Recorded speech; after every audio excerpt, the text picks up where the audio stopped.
أعوذ بالله من الشيطان الرجيم. بسم الله الرحمن الرحيم.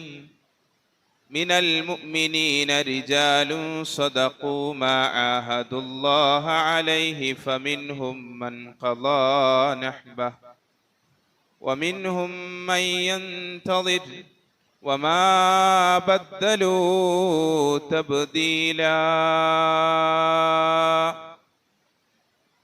صدق الله العلي العظيم. ജീവിതമാണ് കഴിഞ്ഞ വെള്ളിയാഴ്ച നമ്മൾ സംസാരിച്ചത്. മുസ്അബ് ബിൻ ഉമൈർ റളിയല്ലാഹു തആല അൻഹുവിനെ കുറിച്ച് പറയുമ്പോൾ ഭൗതിക സുഖാഡംബരങ്ങളിലെ ഏറ്റവും മക്കയിൽ ഒരു ചെറുപ്പക്കാരന്, ഒരു യുവാവിന് ലഭിക്കാവുന്ന ഏറ്റവും വലിയ സൗഭാഗ്യങ്ങളിൽ ജീവിച്ച ഒരു മനുഷ്യൻ. പിന്നെ ആ സുഖങ്ങളല്ല തൻ്റെ ജീവിതമെന്ന് തിരിച്ചറിയുകയും ആ സുഖങ്ങളെ ഉപേക്ഷിക്കുകയും ചെയ്യുന്ന ഒരു ചരിത്രമാണ് നാം കേട്ടത്. ഭൗതിക ലോകത്ത് അല്ലാഹു നമുക്ക് ചെയ്തു തന്ന അനുഗ്രഹങ്ങൾ, ഈ പ്രപഞ്ചവും ഈ പ്രാപഞ്ചിക അനുഗ്രഹങ്ങളുമെല്ലാം നമുക്ക് വേണ്ടിയാണ് അല്ലാഹു സൃഷ്ടിച്ചത്, സംശയമൊന്നുമില്ല. ഹുവല്ലദീ ഖലഖലക്കും മാ ഫിൽ അർളി ജമീഅ. ഈ പ്രാപഞ്ചിക പ്രതിഭാസങ്ങൾ മനുഷ്യ നിങ്ങൾക്ക് വേണ്ടിയുള്ളതാണ് എന്ന് അല്ലാഹു പരിശുദ്ധമായ ഖുർആനിൽ അടിവരയിടുന്നുണ്ട്. അപ്പോൾ ഇതൊക്കെ അനുഭവിക്കുകയും ആസ്വദിക്കുകയും സന്തോഷിക്കുകയും ഒക്കെ ചെയ്യുന്നത് നല്ല കാര്യം തന്നെയാണ്. ഏതുവരെ? ഈ സുഖങ്ങളും സന്തോഷങ്ങളും ഒക്കെ പരലോക ജീവിതത്തിന് തടസ്സമാകാത്തിടത്തോളം കാലം. അതാണ് കണ്ടീഷൻ. എന്ന് നമ്മുടെ പരലോക ജീവിതത്തിന് ഈ ഭൗതിക ജീവിതം തടസ്സമാകുമോ, അവിടെ ആ ജീവിതത്തോടും ആ ജീവിതത്തിന്റെ സൗഭാഗ്യങ്ങളോടും ഏതൊരു മനുഷ്യനും നോ പറയണം എന്നതാണ് മുസ്അബ് ബിൻ ഉമൈർ റളിയല്ലാഹു തആല അൻഹുവിന്റെ ചരിത്രം നമ്മളെ പഠിപ്പിക്കുന്നത്. വേണമെന്ന് വിചാരിച്ചിട്ട് വീട് വിട്ടിറങ്ങിയതല്ല. വിഭവസമൃദ്ധമായി തന്നെ കാത്തിരുന്ന ഭക്ഷണ തളികകളെ അദ്ദേഹം മാറ്റിവെച്ചത് തനിക്ക് ഇഷ്ടമില്ലാഞ്ഞിട്ടൊന്നുമല്ല, ഇഷ്ടമുണ്ട്. മുന്തിയ ഇനം പട്ടിന്റെ വസ്ത്രങ്ങൾ ധരിക്കാൻ ആഗ്രഹമില്ലാഞ്ഞിട്ടല്ല, ആ ജീവിതം ആസ്വദിക്കാഞ്ഞിട്ടുമല്ല. പക്ഷെ ആ ജീവിതം അദ്ദേഹത്തിന് സംതൃപ്തി നൽകിയില്ല എന്നതാണ്. അതാണ് അദ്ദേഹത്തിന്റെ ചോദ്യത്തിൽ നാം കണ്ടത്. എല്ലാം അനുഭവിച്ചിട്ടും എന്താണ് എനിക്ക് നഷ്ടമായത് എന്ന ചോദ്യമാണ്. ആ നഷ്ടം നികത്താനാണ് റസൂലുള്ളാഹി സ്വല്ലല്ലാഹു അലൈഹി വസല്ലമ തങ്ങളുടെ സന്നിധിയിലേക്ക് മുസ്അബ് ബിൻ ഉമൈർ റളിയല്ലാഹു തആല അൻഹു എത്തിച്ചേരുന്നത് എന്ന് നമുക്കറിയാം. ഇവിടെ ചില കാര്യങ്ങൾ നാം മനസ്സിലാക്കേണ്ടതുണ്ട്. മനുഷ്യന് ഏറ്റവും ബോറടിക്കുന്ന കാര്യമാണ് സുഖിക്കുക എന്ന് പറയുന്നത്. എത്ര കാലം സുഖിക്കാൻ പറ്റും? സുഖിച്ചു മടുത്ത മനുഷ്യർ ഇന്ന് ലോകത്തുണ്ട്. സുഖിച്ചു മടുത്ത മനുഷ്യർ. അവസാനം ആ വെപ്രാളമാണ്. പല വീക്കെൻഡുകൾ സെലിബ്രേറ്റ് ചെയ്യുന്ന ഒരു കൾച്ചർ യൂറോപ്യൻ രാജ്യങ്ങളിൽ വ്യാപകമായിട്ടുണ്ട്, പാശ്ചാത്യ രാജ്യങ്ങളിൽ വ്യാപകമായിട്ടുണ്ട്. ഒരാഴ്ച പണിയെടുക്കുന്നു, ശനി ഞായറും ആഘോഷിച്ച് തീർക്കുകയാണ്. എന്നിട്ട് തിങ്കളാഴ്ച വളരെ സങ്കടത്തോടുകൂടി എഴുന്നേൽക്കുകയാണ്. അപ്പൊ അവർ ആ ജീവിതത്തിൽ ആസ്വാദനത്തിനും സുഖത്തിനും വേണ്ടി കണ്ടെത്തുന്ന ഒരു മാർഗം ഉണ്ടല്ലോ, അവർക്ക് ശാശ്വതമായ ഒരു സംതൃപ്തി നൽകുന്നില്ല എന്നതാണ് നാം ഇവിടെ കാണേണ്ടത്. അവിടെയാണ് മുസ്അബ് ബിൻ ഉമൈർ റളിയല്ലാഹു തആല അൻഹുവിനെ പോലെയുള്ള മഹാരഥന്മാരായ സ്വഹാബികളുടെ ജീവിതം നമ്മളെ പഠിപ്പിക്കുന്നത്. സുഖിക്കാനാണെങ്കിൽ അല്ലാഹു മനുഷ്യനെ സൃഷ്ടിക്കേണ്ട ആവശ്യമില്ല. ആർക്കാണ് സുഖിക്കാൻ കഴിയാത്തത്? നമ്മള് വീടുകളിലൊക്കെ വളർത്ത് നായ്ക്കളും അതുപോലെ പൂച്ചകളെയൊക്കെ വില കൊടുത്ത് വാങ്ങിച്ച് വളർത്താറുണ്ട്. നല്ല പേർഷ്യൻ പൂച്ചകൾ വീടുകളിൽ വളരാറുണ്ട്. നല്ല ഭക്ഷണം. സാധാരണ നാട്ടിലെ പൂച്ചകൾക്ക് കൊടുക്കുന്ന എല്ലും കഷ്ണമല്ല, അതിനുവേണ്ടി പൈസ മുടക്കി വിഭവസമൃദ്ധമായ ഭക്ഷണം അതിന് കൊടുക്കാറുണ്ട്. നല്ല പരവതാനിയിൽ അതിന് ഉറക്കം ഒരുക്കാറുണ്ട്. അങ്ങനെ നമ്മൾ നോക്കിയാൽ എല്ലാ നിലയ്ക്കും പ്രിവിലേജ്ഡായി വീടുകളിൽ വളർത്തു നായ്ക്കളും പൂച്ചകളും വളരാറുണ്ട്. ഞാൻ പറഞ്ഞു വരുന്നത്, സുഖിക്കാൻ ആർക്കും പറ്റും, മനുഷ്യനും പറ്റും, മനുഷ്യേതര ജന്തു ജീവജാലങ്ങൾ. പലപ്പോഴും തോന്നിയിട്ടുണ്ട്, ഈ വളർത്തു നായ്ക്കളോടും പൂച്ചകളോടും മനുഷ്യൻ ചെയ്യുന്ന ഏറ്റവും വലിയ ക്രൂരത എന്താണ് എന്ന് പറഞ്ഞാൽ, ഇതിനെ അവന്റെ ആവശ്യം കഴിയുമ്പോൾ പറയും വളർത്തു നായ്ക്കളോടുള്ള സ്നേഹമാണ് എന്നൊക്കെ പറയും. പക്ഷെ അതിൻ്റെതായ ഒരു ആവശ്യം കഴിയുമ്പോൾ അതിനെ അങ്ങനെ തന്നെ റോഡിലേക്ക് കൊണ്ട് ഇറക്കി വിടാറുണ്ട്. സ്ട്രീറ്റ് ഡോഗുകളോടൊപ്പം സർവൈവ് ചെയ്യാൻ കഷ്ടപ്പെടുന്ന ബെൽറ്റ് ഇട്ട വളർത്തു നായ്ക്കളെ നാം കാണാറുണ്ട്. ഇത്രയും കാലം സുഭിക്ഷമായി ഒന്നും അറിയാതെ സുഖലോലുപതയിൽ ജീവിച്ച ആ വീട്ടിലെ വളർത്തു നായ്ക്ക് സ്ട്രീറ്റിൽ സർവൈവ് ചെയ്യാൻ കഴിയാത്ത വിധം പെടാപ്പാടുപെടുന്നത്, അത് മനുഷ്യൻ അതിനോട് ചെയ്യുന്നൊരു ഒരുതരം ക്രൂരതയാണ് എന്ന് വേണം പറയാൻ. നാട്ടിൽ വിഹരിക്കേണ്ട ജീവികളെ തടഞ്ഞു നിർത്തി അവസാനം അവന്റെ ആവശ്യം കഴിയുമ്പോൾ വലിച്ചെറിയുന്ന ഒരു പ്രവണത, ഇതാണ് സുഖം. എത്ര നിയന്ത്രണമില്ലാതെ എത്ര നമ്മൾ സന്തോഷിക്കുന്നുവോ സുഖിക്കുന്നുവോ എങ്കിൽ കുറിച്ചു വെക്കണമെന്നാണ്, നിയന്ത്രണമില്ലാത്ത ദുഃഖത്തിലേക്ക് തള്ളിവിടപ്പെടുമെന്ന്. അനിയന്ത്രിതമായി സുഖിക്കുന്ന ഏതൊരു സുഖത്തിന്റെ അപ്പുറവും അനിയന്ത്രിതമായ ദുഃഖം കാത്തിരിക്കുന്നു എന്നാണ്. ഇന്ന മഅൽ ഉസ്രി യുസ്ര, രണ്ടും ചേർന്നതാണ് ഭൗതിക ജീവിതം എന്ന് അല്ലാഹു പറഞ്ഞു. പക്ഷേ എത്ര സന്തോഷങ്ങളിൽ സുഖങ്ങളിൽ മനുഷ്യൻ എത്തിയാലും, എത്ര സുഖങ്ങളിലും സന്തോഷങ്ങളിലും മനുഷ്യൻ എത്തിയാലും ഒരു ദുഃഖത്തിന്റെ കാലഘട്ടം പ്രതീക്ഷിച്ചിരിക്കുകയും അതിനുവേണ്ടി തയ്യാറെടുക്കുകയും ചെയ്യുമ്പോഴാണല്ലോ അവനെ പറ്റി ബുദ്ധിമാൻ എന്ന് പറയുക. പരിശുദ്ധ ഖുർആനിൽ അല്ലാഹു മൂസാ നബി അലൈഹിസ്സലാമയുടെ കാലഘട്ടത്തിലെ ശതകോടീശ്വരനായ ഖാറൂനിന്റെ ചരിത്രം പറയുന്നുണ്ട്. ഖാറൂനിന്റെ ചരിത്രം അല്ലാഹു പരിശുദ്ധമായ ഖുർആനിൽ പറയുന്നത് ഇത് പഠിപ്പിക്കാനാ. സമ്പത്ത് വന്ന് കുമിഞ്ഞുകൂടി. ഫഖറജ അലാ ഖൗമിഹി ഫീ സീനതിഹി ഖാല അല്ലദീന യുരീദൂനൽ ഹയാത്തദ് ദുനിയ യാ ലൈത ലനാ മിസ്ല മാ ഊതിയ ഖാറൂൻ ഇന്നഹു ലദൂ ഹദ്ദിൻ അലീം. അത്യാഡംബരത്തോടെ ആ ജനങ്ങൾക്കിടയിലേക്ക് ഖാറൂൻ ഇറങ്ങി പുറപ്പെട്ടു. ഭൗതിക ജീവിതത്തിന്റെ സുഖാഡംബരങ്ങളിൽ കണ്ണുമഞ്ഞളിച്ചു പോയ ആളുകൾ പറഞ്ഞു, യാ ലൈത ലനാ മിസ്ല മാ ഊതിയ ഖാറൂൻ, ഖാറൂന് നൽകപ്പെട്ട ധനശേഖരം ഞങ്ങൾക്കും കിട്ടിയിരുന്നുവെങ്കിൽ, ഇന്നഹു ലദൂ ഹദ്ദിൻ അലീം, എന്തു ഭാഗ്യവാനാണ് അയാൾ എന്ന് പറഞ്ഞു. മൂസാ നബി അലൈഹിസ്സലാം ഈ സുഖാഡംബരങ്ങളിൽ അത്യാഹ്ലാദിച്ച ഖാറൂനോട് പറഞ്ഞു, ഖാറൂനെ സൂക്ഷിക്കണം, ഇന്നല്ലാഹ ലാ യുഹിബ്ബുൽ ഫരിഹീൻ. ഈ അത്യാഹ്ലാദം, അഹന്ത നിറഞ്ഞ അത്യാഹ്ലാദമുണ്ടല്ലോ, ഈ സുഖങ്ങളും സന്തോഷങ്ങളും എക്കാലഘട്ടത്തിലും നിലനിൽക്കുമെന്ന നിന്റെ അതിമോഹം, അത് നടക്കൂല. നീ എത്രമാത്രം സുഖിക്കുന്നുവോ, നിയന്ത്രണമില്ലാതെ എത്രമാത്രം സുഖിക്കുന്നുവോ എങ്കിൽ നിന്റെ ദുഃഖത്തിന്റെ കാലം നീ എഴുതി വെച്ചുകൊള്ളുക. അപ്പൊ മനുഷ്യൻ അടിസ്ഥാനപരമായി വെറുതെ സുഖിക്കാൻ വേണ്ടി ഈ ലോകത്ത് വന്നവനല്ല എന്നാണ് നാം പറയുന്നത്, നാം മനസ്സിലാക്കേണ്ടത്. സ്വർഗത്തിന്റെ അനുഗ്രഹങ്ങളിൽ ഏറ്റവും വലിയ അനുഗ്രഹം എന്താണ്? സ്വർഗവും സ്വർഗത്തിന്റെ അനുഗ്രഹങ്ങളും അള്ളാഹുവും റസൂലും പരിശുദ്ധ ഖുർആനിലൂടെയും ഹദീസുകളിലൂടെയും നമ്മളോട് പഠിപ്പിക്കപ്പെട്ടിട്ടുണ്ട്. പ്രകൃതി, കൊട്ടാരങ്ങൾ, സ്വർണപാത്രങ്ങൾ ആണോ? അല്ല. ഏറ്റവും വലിയ അനുഗ്രഹം അള്ളാഹുവിന്റെ സാന്നിധ്യത്തിൽ പടച്ചവനെ കണ്ടുമുട്ടുന്ന വേളയാണ്. വുജൂഹി യൗമഇദിൻ നാദിറ ഇലാ റബ്ബിഹാ നാദിറ.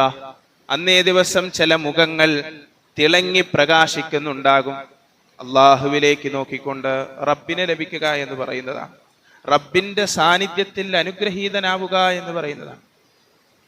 അവിടെയാണ് നമ്മുടെ ആത്മാവും നമ്മുടെ ശരീരവും സായുജ്യമടയുന്നത്. മുസ്അബ് ബിൻ ഉമൈർ റളിയല്ലാഹു തആല അൻഹു വേണമെന്ന് വിചാരിച്ച് ഉപേക്ഷിച്ചതല്ല ഈ സുഖങ്ങളും സന്തോഷങ്ങളും എന്ന് നമ്മൾ മനസ്സിലാക്കേണ്ടതുണ്ട് പ്രിയമുള്ളവരെ.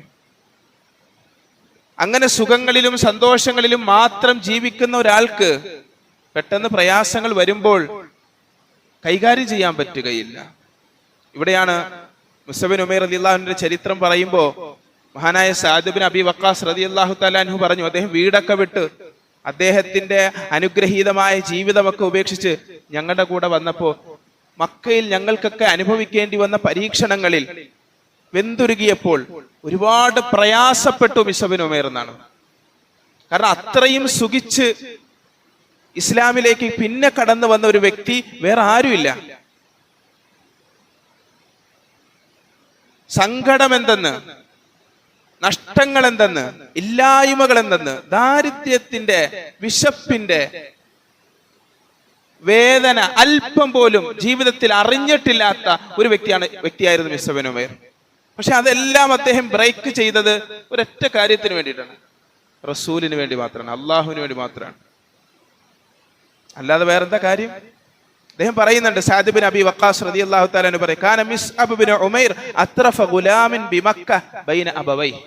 തന്റെ മാതാപിതാക്കൾക്കിടയിൽ അങ്ങേയറ്റത്തെ സുഖലോലുപതയിൽ ജീവിച്ച മുസ്അബ് ബിൻ ഉമൈർ ഫലമ്മ അസാബഹു മാ അസാബന, ഞങ്ങൾക്ക് വന്നതൊക്കെ അദ്ദേഹത്തിനും വന്നപ്പോൾ അദ്ദേഹത്തിന് കരുത്തുണ്ടായിരുന്നില്ല.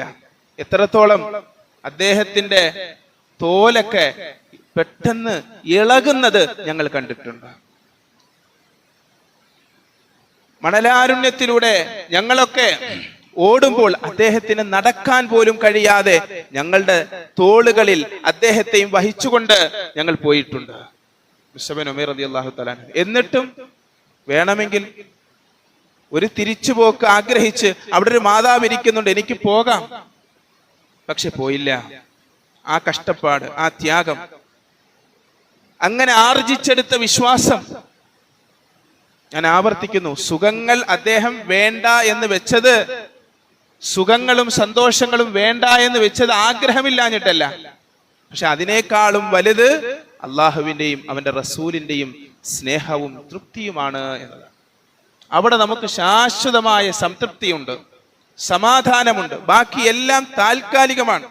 ബാക്കി എന്തെല്ലാം നമ്മുടെ സന്തോഷങ്ങൾക്ക് വേണ്ടി, നമ്മുടെ ആസ്വാദനങ്ങൾക്ക് വേണ്ടി നാം അഭയം പ്രാപിക്കുന്ന ഏത് കാര്യങ്ങളുമാകട്ടെ, അത് നമുക്ക് എന്നേക്കുമുള്ള സമാധാനവും സന്തോഷവും തരുകയില്ല എന്ന് നാം മനസ്സിലാക്കണം. ഇത് മുസ്അബ് ബിൻ ഉമൈർ റളിയല്ലാഹു തആല അൻഹുവിന്റെ ജീവിതത്തിൽ നാം മനസ്സിലാക്കേണ്ട യാഥാർത്ഥ്യമാണ്. രണ്ടാമത്തെ ഒരു വിഷയം ഇവിടെയുള്ളത്, നമ്മൾ കുട്ടികളെ വളർത്തുമ്പോൾ വെല്ലുവിളികളെ അതിജീവിക്കാൻ പര്യാപ്തരാക്കണം എന്ന് പറയുന്നു. ഇന്ന് പല വലിയ വലിയ കമ്പനികളിൽ മാനേജർമാർ പരാതി പറയാറുണ്ട്, ചെറുപ്പക്കാര് പഠിച്ച് ജോലിക്ക് കയറിക്കഴിഞ്ഞാൽ ചുരുങ്ങിയ കാലത്തിൽ മാത്രമാണ് അവർ ആ ജോലിയിൽ നിൽക്കുക. ആ ജോലിയുടെ വിഷയത്തിൽ, ആ തൊഴിലിന്റെ വിഷയത്തിൽ അവർ ചോദ്യം ചെയ്യപ്പെടുന്നതോ അതിന്റെ പേരിലുള്ള പ്രയാസങ്ങൾ സഹിക്കാനോ ഒന്നും അവർക്ക് കഴിയുന്നില്ല എന്ന് പറയും എപ്പോഴും പറയാം. അതുകൊണ്ട് IT മേഖലകളാകാം, മറ്റു ബിസിനസ് മേഖലകളാകാം, ഇവിടങ്ങളിലൊക്കെ വളർന്നു വരുന്ന തലമുറയിലെ കുട്ടികൾക്ക് സർവൈവ് ചെയ്യാൻ കഴിയുന്നില്ല എന്നുള്ളൊരു പ്രശ്നം.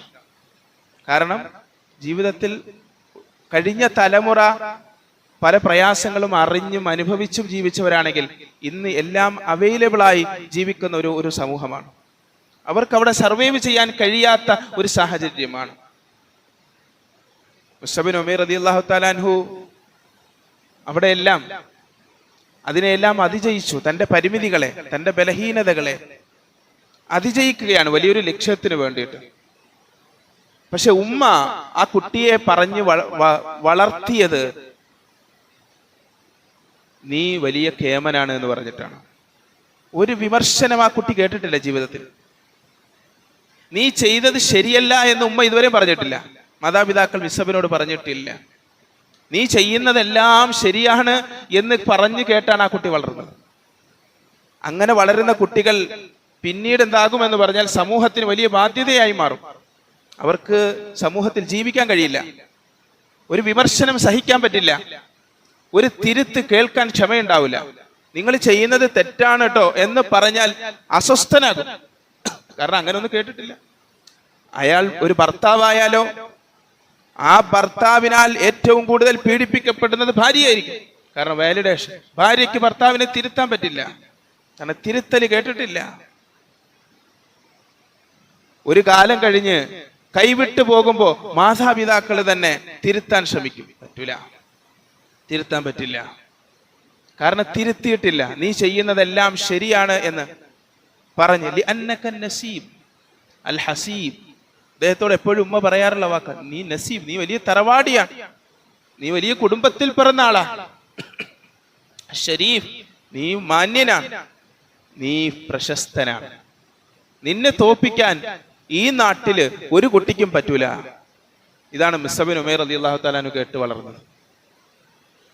പക്ഷെ അപൂർവം ചില കുട്ടികളാണ് രക്ഷപ്പെട്ടു വരുന്നത് ഈ വാലിഡേഷന്റെ ട്രാപ്പിൽ നിന്ന്. കുട്ടികൾ എന്തെങ്കിലും നല്ലൊരു കാര്യം ചെയ്താൽ അവൻ ചെയ്ത പ്രവൃത്തിയെ അഭിനന്ദിക്കാം, അവനെ അഭിനന്ദിക്കുമ്പോൾ സൂക്ഷിക്കണമെന്നാണ്. ഒരു ചിത്രം വരച്ച് നമ്മളെ കാണിച്ചു, നമ്മുടെ ഒരു മകനോ മകളോ, ചിത്രം നന്നായിട്ടുണ്ട് എന്ന് പറയാം, പക്ഷെ നീ സൂപ്പറാണെന്ന് പറയരുത് എന്നാണ്. ഒരു 10 പ്രാവശ്യം അവൻ അത് കേട്ടാൽ അവന്റെ ഉപബോധ മനസ്സിൽ അതവിടെ കാണും. നീ സൂപ്പറാണ് എന്ന് മാതാപിതാക്കളിലൂടെ ഇഞ്ചക്ട് ചെയ്യപ്പെട്ട ഈ ബോധത്തെ മറ്റാരെങ്കിലും ചോദ്യം ചെയ്യുന്ന ഒരു ഇല അനങ്ങിയാൽ മതി, അവൻ അസ്വസ്ഥനാകും. ഇതവന്റെ ജീവിതത്തെ ഏത് രൂപത്തിൽ ബാധിക്കുമെന്നറിയോ? വളരെ കഠിനമാണ്. നമ്മൾ ചെയ്യുന്ന നിസ്സാരമായി നാം ചെയ്യുന്ന ചില പ്രവർത്തികളാണ്, അത് നാളെ ആ മക്കളുടെ ഭാവി നശിപ്പിക്കും. കാരണം അമിത ആത്മവിശ്വാസം വരും. അമിത ആത്മവിശ്വാസം, ഞാൻ ചെയ്യുന്നതെല്ലാം ശരിയാകും എന്ന അമിത ആത്മവിശ്വാസത്തിൽ നശിക്കും. ഇത് പല കുടുംബങ്ങളിലും പല വീടുകളിലുമുള്ള ഒരു തെറ്റായ രീതിയാണ്. 2 കുട്ടികളുണ്ടെങ്കിൽ അതിൽ ഒരു കുട്ടിക്ക് മാത്രം പ്രിവിലേജ് കൊടുക്കും. അതിനെ സൈക്കോളജിയിൽ പലപ്പോഴും ഗോൾഡൻ ബോയ് എന്ന് പറയും. സ്വർണ്ണക്കുട്ടിയായിട്ട് വളർത്തും, മറ്റേ കുട്ടിയെ അവഗണിക്കും. ഈ അവഗണിക്കുന്ന കുട്ടിയിൽ ആത്മവിശ്വാസം നഷ്ടപ്പെടും. ഞാൻ ഒന്നിനും കൊള്ളാത്തവനാണ് എന്ന ബോധമുണ്ടാകും. ഇവനിൽ അമിത ആത്മവിശ്വാസം ഉണ്ടാകും. ഞാൻ എല്ലാം തികഞ്ഞവനാണ് എന്ന ബോധമുണ്ടാകും. അപ്പൊ മനുഷ്യരുടെ മേൽ ആധിപത്യമായിരിക്കും ഇവൻ സ്ഥാപിക്കുക. എനിക്ക് താഴെയാണ് എല്ലാവരും എന്ന്. ഇത് അപകടമല്ലേ? ഇതുകൊണ്ടുണ്ടാകുന്ന പ്രത്യാഘാതം എന്താണ്?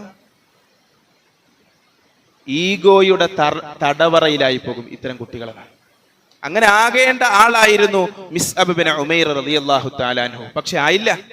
ചില കുട്ടികൾ അള്ളാഹു നൽകുന്ന അപാരമായ ഒരു ആത്മബോധത്തിൽ നിന്ന് ഉയർത്തെഴുന്നേൽക്കും. ഇല്ലല്ല, ഉമ്മയോട് ചോദിച്ചു, ഉമ്മ നിങ്ങൾ എന്തിനാണ് എനിക്ക് ഇമാതിരി ഭക്ഷണങ്ങൾ തരുന്നത്, ഇത്ര വിലപിടിപ്പുള്ള വസ്ത്രങ്ങൾ ഉള്ളത്?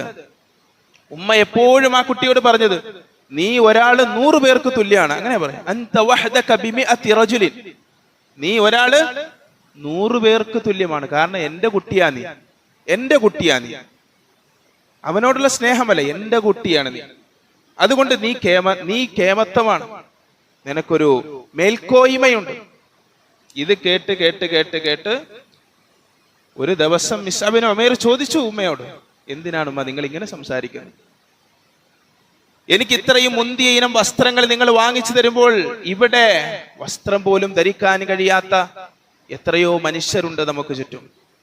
എമ്പതറ്റിക്കായി നമ്മുടെ മക്കൾ വളരണം, കാരുണ്യം പഠിക്കണം, സ്നേഹം പഠിക്കണം, സഹാനുഭൂതി പഠിക്കണം. എല്ലാവരും മനുഷ്യരാണ്, എന്നെയും അവരെയും പോലെ നമ്മളെല്ലാവരും മനുഷ്യരാണ് എന്ന ബോധം നമ്മുടെ കുട്ടികളിൽ ഉണ്ടാകണം. ഞാൻ ഒരു സ്പെഷ്യൽ, നീ ഒരു സ്പെഷ്യലാണ് എന്ന് പറയല്ലേ.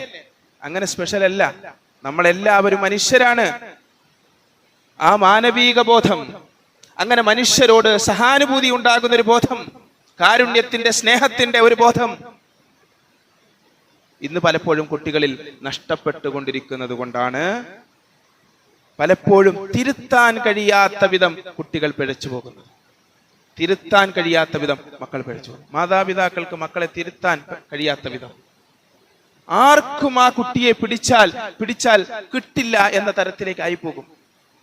അതുകൊണ്ട് നാം വളരെ ജാഗ്രതയോടെ ഈ വിഷയത്തെ കാണും. റസൂലുള്ളാഹി സ്വല്ലല്ലാഹു അലൈഹി വസല്ലമ തങ്ങളുടെ അടുത്തേക്ക് നുഅ്മാൻ ഇബ്നു ബഷീർ റളിയല്ലാഹു തആല അൻഹു, നുഅ്മാനിന് ബഷീർ എന്ന പിതാവ് ഒരു ഗിഫ്റ്റ് വാങ്ങിച്ചു കൊടുത്തു, ഒരു ചെറിയ ഗിഫ്റ്റ്, സമ്മാനം. റസൂലുള്ളാഹി സ്വല്ലല്ലാഹു അലൈഹി വസല്ലം ബഷീറിനോട്, പിതാവിനോട് ചോദിച്ചു, നീ നിന്റെ മറ്റേ കുട്ടിക്കും ഇതേ സമ്മാനം വാങ്ങിച്ചു കൊടുത്തോന്ന്? അപ്പോ പിതാവ് പറഞ്ഞു, ഇല്ല, നുഅ്മാന് മാത്രമാണ് ഞാൻ വാങ്ങിച്ചു കൊടുത്തത്. അപ്പോൾ നബി സല്ലല്ലാഹു അലൈഹി വസല്ലമ തങ്ങൾ പറഞ്ഞു, യഅദിലു ബൈന അബ്നാഇക്കും, നിങ്ങൾ നിങ്ങളുടെ മക്കളോട് നീതി കാണിക്കണമെന്ന്, നിങ്ങൾ നിങ്ങളുടെ മക്കളോട് നീതി കാണിക്കണമെന്ന്. ഫത്തഖുല്ലാഹ വഅദിലു ബൈന ഔലാദിക്കും, അല്ലാഹുവിനെ സൂക്ഷിക്കണം. ഒരു സമ്മാനം കൊടുത്തതിനോ ഇത്ര വലിയ തിരുത്ത്? ഒരു സമ്മാനത്തിന്റെ പ്രശ്നമല്ല. ഒരു സമ്മാനം ഒരാൾക്ക് കൊടുക്കുകയും കൊടുക്കാതിരിക്കുകയും ചെയ്യുന്നതിലൂടെ രണ്ട് വ്യത്യസ്തമായ ചിന്തകൾ അവരിലുണ്ടാകും. മറ്റേ ഒരാൾക്ക് ചിന്ത ഞാൻ അവനേക്കാളും മേലെയാണ് എന്നതാണ്, ഞാൻ സ്പെഷ്യലാണ് എന്നതാണ്. സമ്മാനം ലഭിക്കാത്ത കുട്ടിയുടെ മനോഭാവം, ചിന്ത, ഞാൻ ഒന്നിനും കൊള്ളാത്തവനാണ് എന്നതാണ്, എനിക്കൊരു സമ്മാനത്തിന് പോലും അർഹതയില്ല എന്നതാണ്. ഇത് രണ്ടും അപകടമാണ്. എന്നിട്ട് റസൂലുള്ളാഹി സ്വല്ലല്ലാഹു അലൈഹി വസല്ലം ചോദ്യം ചോദിച്ചു, അയസുറുക അൻ യകൂനു ഇലൈക ഫിൽ ബിർരി സവാ? ബഷീറേ, ഈ മക്കളെല്ലാവരും നിന്നെ ഒരുപോലെ സ്നേഹിക്കണമെന്ന് നീ ആഗ്രഹിക്കുന്നുണ്ടോ? ഈ മക്കളെല്ലാം നിന്നെ ഒരുപോലെ സ്നേഹിക്കണമെന്ന് നീ ആഗ്രഹിക്കുന്നുണ്ടോ എന്ന് ചോദിച്ചു. അതെ, ആഗ്രഹിക്കുന്നു. എങ്കിൽ ആ കുട്ടികൾക്കും തുല്യമായ സ്നേഹവും പരിഗണനയും ലഭിക്കണമെന്ന് അവരും ആഗ്രഹിക്കുന്നുണ്ട്. അതുകൊണ്ട് അദിലു ബൈന ഔലാദിക്കും, നിങ്ങൾ നിങ്ങളുടെ കുട്ടികളോട് നീതിയോടുകൂടി വർത്തിക്കണമെന്ന് പറഞ്ഞു. ഇങ്ങനെ എത്ര സംഭവങ്ങൾ റസൂലുള്ളാഹി സ്വല്ലല്ലാഹു അലൈഹി വസല്ലം തങ്ങളുടെ മുന്നിൽ നടക്കുന്നു. ഒരു പിതാവ് ഒരു ആൺകുട്ടിയെ എടുത്ത് മടിയിൽ വെച്ചു, പെൺകുട്ടിയെ താഴെ ഇരുത്തി, തിരുത്തി റസൂൽ സ്വല്ലല്ലാഹു അലൈഹി വസല്ലം. പറയുമ്പോൾ ചെറിയ ചെറിയ കാര്യങ്ങളാ, പക്ഷെ ചെറിയ കാര്യങ്ങളിലൂടെ വലിയ മാരകമായ മെസ്സേജാ പോകുന്നത്. അതുകൊണ്ടാണ് റസൂല് തിരുത്തിയത് സ്വല്ലല്ലാഹു അലൈഹി വസല്ലം. അതുകൊണ്ട് പ്രിയമുള്ള മുഅ്മിനീങ്ങളെ, സഹോദരങ്ങളെ, നമ്മുടെ മക്കളെ, മുസ്അബ് ബിൻ ഉമൈർ റളിയല്ലാഹു തആല അൻഹുവിന്റെ ചരിത്രം പറയുമ്പോൾ അതാണ് നമ്മൾ കാണുന്നത്. ഇങ്ങനെയൊക്കെ ആണെങ്കിലും അമിതാത്മവിശ്വാസത്തിൽ ആഹ്ലാദിക്കുന്ന ഒരു ജീവിതത്തിലേക്ക് അദ്ദേഹം പോയില്ല എന്ന് മാത്രമല്ല, അദ്ദേഹത്തിന്റെ ലക്ഷ്യം തിരഞ്ഞെടുത്തു എന്ന് പറയുന്നത്. ആ സുഖങ്ങളെ ഉപേക്ഷിച്ചതല്ല, ഉപേക്ഷിക്കേണ്ടി വന്നു. ചില നഷ്ടങ്ങളല്ല, അത് ലാഭങ്ങളാണെന്ന് മനസ്സിലായി. ലാഭമാണ്. ചില നഷ്ടങ്ങളല്ല, ചിലത് ലാഭമാണ്. ആരാണ് മുസ്അബ് ബിൻ ഉമൈർ? ഏതോ മക്കയിലെ മാതാപിതാക്കൾക്ക് ജനിച്ച ഒരു മകൻ തിന്നും കുടിച്ചും ഈ ലോകത്ത് നിന്ന് ആരും അറിയാതെ യാത്രയായി പോകേണ്ടിയിരുന്ന ഒരാൾ. ഇന്ന് നമ്മൾ മുസ്അബ് ബിൻ ഉമൈർ റളിയല്ലാഹു തആല അൻഹുവിന്റെ ചരിത്രം ബദറിൽ പങ്കെടുത്ത സഹാബികളിൽ, ഉഹദിൽ പങ്കെടുത്ത സഹാബികളിൽ നാം പഠിക്കുകയും മദീനയുടെ ചരിത്ര നിർമ്മാണത്തിൽ നിർണായകമായ പദവി അലങ്കരിക്കുകയും ചെയ്തു എന്ന് പഠിക്കുന്നത് ആ സുഗാഡംബരങ്ങൾ വലിച്ചെറിഞ്ഞ് യഥാർത്ഥ ജീവിതത്തിലേക്ക് വന്നപ്പോഴാണ് എന്ന് നാം മനസ്സിലാക്കണം. മദീന ഞാൻ കഴിഞ്ഞ ആഴ്ച പറഞ്ഞ പോലെ മദീനയെ റസൂലുള്ളാഹി സ്വല്ലല്ലാഹു അലൈഹി വസല്ലം തങ്ങൾക്ക് വേണ്ടി മദീനയെ ഒരുക്കിയ മഹാനാണ് മുസ്അബ് ബിൻ ഉമൈർ. അല്ലെങ്കിൽ റസൂലുള്ളാഹി സ്വല്ലല്ലാഹു അലൈഹി വസല്ലം തങ്ങളിൽ നിന്ന് പഠിച്ച ഖുർആനിക ആശയങ്ങൾ യുദ്ധത്തിലൂടെയോ വാളിലൂടെയോ പരിചയിലൂടെയോ അല്ല, മനുഷ്യന്റെ ബോധമണ്ഡലങ്ങളോട് ഖുർആനിന്റെ സംഭാഷണങ്ങൾ കൊണ്ട് ആശയവിനിമയം തീർത്ത് അസ്അദ് ബിൻ സുറാറയെ പോലെ, സഅദ് ബിൻ ഉബാദയെ പോലെ, സഅദ് ബിൻ മുആദിനെ പോലെ പ്രഗത്ഭരായ മദീനയുടെ നായകന്മാരുടെ ഹൃദയത്തിലേക്ക് പരിശുദ്ധമായ ഇസ്ലാമിന്റെ സ്നേഹ സന്ദേശം കൈമാറി യുദ്ധത്തിൽ കലഹിച്ചിരുന്ന ഒരു സമൂഹത്തോട് കാരുണ്യത്തോടെ വർത്തിക്കണമെന്ന് പഠിപ്പിച്ച് സ്നേഹത്തിന്റെ ഒരു അന്തരീക്ഷം മദീനയിൽ നിർമ്മിച്ച് പുണ്യനബി മുഹമ്മദ് മുസ്തഫ സല്ലല്ലാഹു അലൈഹി വസല്ലമ തങ്ങൾക്ക് വേണ്ടി പരവതാനി ഒരുക്കി കാത്തിരുന്ന സഹാബിയുടെ പേരാണ് മുസ്അബ് ബിൻ ഉമൈർ. അങ്ങനെ ഒരു സ്ഥാനത്തേക്ക് അദ്ദേഹം എത്തിച്ചേർന്നത് അന്നത്തെ മക്കയിലെ സുഖലോലുപതയിൽ കിടന്നിരുന്നുവെങ്കിൽ അതായിരുന്നു ജീവിതമെന്ന് മനസ്സിലാക്കിയിരുന്നുവെങ്കിൽ സാധിക്കുമായിരുന്നു. അതുകൊണ്ട് പ്രിയമുള്ളവരെ, വെറുതെ തിന്നും കുടിച്ചും ആഹ്ലാദിച്ചും ആസ്വദിച്ചും ജീവിതം ഹോമിക്കാൻ വേണ്ടി അള്ളാഹു നമ്മളെ ഈ ഭൂമി ലോകത്തിലേക്ക് പറഞ്ഞു വിട്ടതല്ല എന്ന് നാം മനസ്സിലാക്കേണ്ടതുണ്ട്. ചില സന്ദർഭത്തിലൊക്കെ റസൂലുള്ളാഹി സ്വല്ലല്ലാഹി അലൈഹി വസല്ലം മിസ്അബിനെ നോക്കി കരയുമായിരുന്നു. ഒരു തരം വില കുറഞ്ഞ പുതപ്പും ധരിച്ച് മദീനത്തെ പള്ളിയിലേക്ക് കയറി വരുമ്പോ റസൂല് പറയും, ഉൻദുറു ഇലാ ഹാദർ റജുൽ, ഈ മനുഷ്യനെ ഒന്ന് നോക്ക്, ഖദ് നവ്വറല്ലാഹു ഖൽബഹു, അള്ളാഹു അദ്ദേഹത്തിന്റെ ഹൃദയത്തെ പ്രകാശിപ്പിച്ചിരിക്കുന്നു. ലഖദ് റഅയ്തുഹു ബൈന അബവൈനി യുഗവ്വിദാനിഹി, ഒരു കാലഘട്ടത്തിൽ തന്റെ മാതാപിതാക്കൾക്കിടയിൽ സ്വർണ്ണക്കുട്ടിയായിരുന്ന് ഭക്ഷണം കഴിക്കുന്നത് വിഭവസമൃദ്ധമായ തളികയിലിരിക്കുന്ന മിസ്അബിനെ എനിക്ക് ഓർമ്മയുണ്ട് എന്ന് റസൂൽ ഫദആഹു ഹുബ്ബുല്ലാഹി വറസൂലിഹി ഇലാ മാ തറൗൻ, നിങ്ങൾ കാണുന്ന അളവിലേക്ക് അള്ളാഹുവിനോടും അവന്റെ റസൂലിനോടുമുള്ള സ്നേഹമാണ് ഇന്ന് മിസ്അബ് റളിയല്ലാഹു തആല അൻഹുവിന്റെ ഈ ജീവിതത്തിലേക്ക് കൊണ്ടെത്തിച്ചത് എന്നുള്ളതാണ്. ദുനിയാവിനെ അദ്ദേഹം വിറ്റു. ഫഫാസ ബിൽ ആഖിറ, ആഖിറത്ത് കൊണ്ട് അദ്ദേഹം വിജയിച്ചു എന്നുള്ളതാണ്. ഖബ്ബാബ് ബിൻ അറത്ത് റളിയല്ലാഹു തആല അൻഹു പറയുന്നുണ്ട്, ഹാജർനാ മഅ നബി സല്ലല്ലാഹു അലൈഹി വസല്ലം നുരീദു വജ്ഹല്ലാഹ്, അല്ലാഹുവിന്റെ തൃപ്തി ഉദ്ദേശിച്ചാണ് റസൂലിനോടൊപ്പം ഞങ്ങൾ അല്ലാഹുവിന്റെ മാർഗ്ഗത്തിൽ പലായനം ചെയ്തത്. ഫവഖഅ അജ്റുനാ അലല്ലാഹ്, അള്ളാഹു ഞങ്ങളുടെ പ്രതിഫലങ്ങൾ അള്ളാഹുവിന്റെ മേൽ നിശ്ചയിക്കപ്പെട്ടിട്ടുണ്ട്. ചില ആളുകൾ അത് പൂർണ്ണമായി ഒന്നും എടുക്കാതെ കഴിഞ്ഞു പോയിട്ടുണ്ട്. ഭൗതിക ജീവിതത്തിന്റെ സുഖങ്ങൾ സന്തോഷങ്ങൾ ഈ ലോകത്ത് ലഭിക്കാതെ കടന്നുപോയിട്ടുണ്ട്. അങ്ങനെയുള്ള ആളാണ് മിൻഹും മിസ്അബ് ബിൻ ഉമൈർ, ഉമൈറിന്റെ പുത്രൻ മിസ്അബ് റളിയല്ലാഹു തആല. മക്ക വിജയം വരെ അദ്ദേഹം ജീവിച്ചിരുന്നില്ല. ഉഹദിന്റെ ഭൂമികയിൽ വെച്ച് അദ്ദേഹം രക്തസാക്ഷിയാക്കപ്പെട്ടു. മക്ക വിജയത്തിന് ശേഷമാണല്ലോ മുസ്ലിമീങ്ങൾക്ക് ഒരു സൗകര്യപ്രദമായ ഒരു അന്തരീക്ഷമൊക്കെ രൂപപ്പെട്ടത്. അതൊന്നും ആസ്വദിക്കാനും അനുഭവിക്കാനുമൊന്നും അദ്ദേഹം ഈ ലോകത്തില്ലായിരുന്നു. അതിനു മുന്നേ അദ്ദേഹം യാത്രയായി. അതാണ് മിനൽ മുഅ്മിനീന റിജാലുൻ സദഖൂ മാ ആഹദുല്ലാഹ അലൈഹി فمنهم من قضى نحبه ومنهم من ينتظر وما بدلوا تبديلا.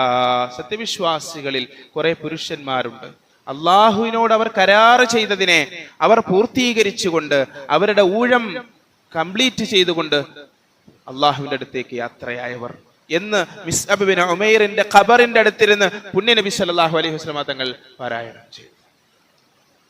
പ്രിയമുള്ള മുഅ്മിനീങ്ങളെ, സഹോദരങ്ങളെ, ഈ ഭൗതിക ജീവിതത്തിന്റെ സുഖങ്ങളിലും സന്തോഷങ്ങളിലും നാം ഒഴുകുമ്പോൾ നമ്മുടെ പരലോക ജീവിതത്തിനും ആഖിറത്തിനും പലപ്പോഴും തടസ്സം നിൽക്കാറുണ്ട്. അങ്ങനെയുള്ള സന്തോഷങ്ങളെയും സുഖങ്ങളെയും മാറ്റിവെച്ചുകൊണ്ട് നന്മകളിൽ സന്തോഷം കണ്ടെത്താൻ, ആനന്ദം കണ്ടെത്താൻ നമുക്ക് കഴിയേണ്ടതുണ്ട്. റസൂലുള്ളാഹി സ്വല്ലല്ലാഹു അലൈഹി വസല്ലം തങ്ങൾ പറഞ്ഞു, ജുഇലത് ഖുർറത്തു ഐനി ഫി സ്വലാ, എൻ്റെ കണ്ണിന്റെ കുളിർമ നമസ്കാരത്തിലാണ് എന്ന് പറഞ്ഞു. നമസ്കാരം കപടവിശ്വാസികൾക്ക് ഭാരമാണ് എന്ന് പറഞ്ഞു, സത്യവിശ്വാസികൾക്ക് ആനന്ദമാണ് എന്ന് പറഞ്ഞു. നമസ്കാരത്തിൽ ഒരു ആനന്ദമുണ്ട്, നമസ്കാരത്തിൽ ഒരു അനുഭൂതിയുണ്ട്. നമ്മൾ കാരണം, നമ്മുടെ അധ്വാനം കാരണം, നമ്മുടെ ഒരു വാക്കുകൊണ്ട്, നമ്മുടെ ഒരു പ്രവൃത്തി കൊണ്ട് മറ്റൊരാളുടെ ഹൃദയത്തിലോ ജീവിതത്തിലോ ഒരു സന്തോഷമുണ്ടാകുമ്പോൾ നമുക്കുണ്ടാകുന്ന ആനന്ദമുണ്ടല്ലോ, ആ ആനന്ദമാണ് മിസ്അബ് ബിൻ ഉമൈർ റളിയല്ലാഹു തആല അൻഹു തെരഞ്ഞുപോയ ആനന്ദം. അതാണ് സ്വർഗീയമായ ആനന്ദം എന്ന് പറയുന്നത്.